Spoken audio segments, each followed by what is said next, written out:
Hi guys, welcome to our channel.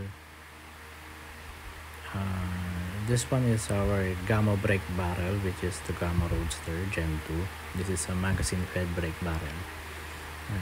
Kung natatandaan nyo yung last vlog natin, mayroon tayong vlog dito sa brake barrel natin na to na nilagyan natin siya ng red dot na effective range niya is 15 meters. Kaso hindi po nagtagal yung ating red dot at masira din ng recoil nitong brake barrel natin. So ito, nilagyan na natin siya ng scope. Adjustable naman to yung scope na nilagay natin, 25 to infinity, pero tingnan natin kung hanggang anong range siya magiging effective talaga. So illuminated din tong scope natin na to, may red and green siya. Pero ang focus natin ngayon dito is yung dalawang klase ng magazine na meron ang mga Gamo Gen 2 na brake barrel. So yung scope natin and yung iba pang mga parts nito is mas i-discuss natin sa next vlog natin pag nag-range test na tayo. So ito, makikita nyo sa left side ko, yan yung standard na magazine ng mga Gamo Gen 2. Itong sa kanan ko, usually yan yung mga galing sa mga Gamo Magnum na Gen 2 din. So kung mapapansin nyo, itong standard, pag niro-rotate natin siya,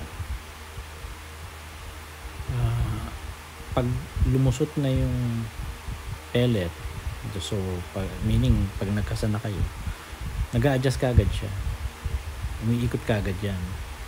Unlike ito, tingnan nyo, pag may pellet yan, tapos ikakasa natin, okay, so yan, susundutin ko.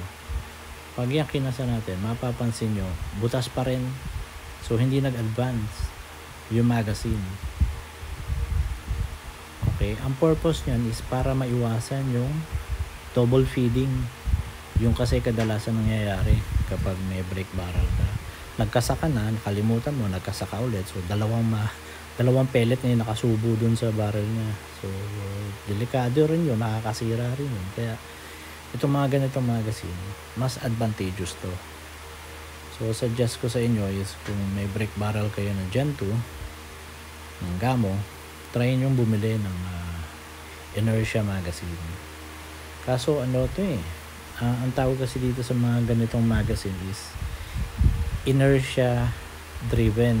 Kumbaga, kapag naramdaman niya na pumutok, okay, pag pumutok na yung airgun nyo, yun napapansin nyo na red na yan, yung hindi ko alam kung ano tawag dyan, parang lever ata yan gumagalaw yan. So pag gumalaw yan, tsaka lang magro-rotate yung magazine para for the next pellet to be loaded.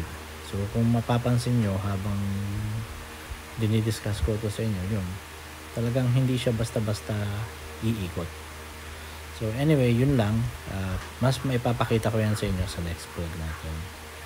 Thank you guys. At please subscribe and follow my channel. Thank you. Bye-bye.